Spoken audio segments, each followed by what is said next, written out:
Wala sa talent yan. Nasa sipag yan. Sa ating buhay, marami tayong kilala na mga tao na magaling naman.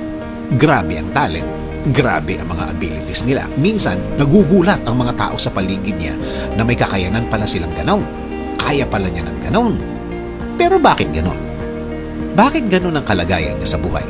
Bakit parang hindi match? Bakit parang hindi niya mapakinabangan ang talent niya?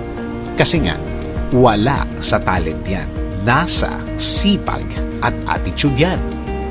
May mga taong kahit ilang beses mo nang binigyan ng chance, nabigyan ng chance ng buhay, bakit parang hindi umaangat? Parang hindi nagle-level up. Parang hindi niya napapakinabangan ang kaya niyang gawin.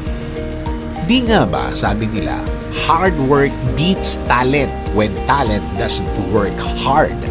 Kailangan talaga ng tamang plano at approach sa buhay na ito.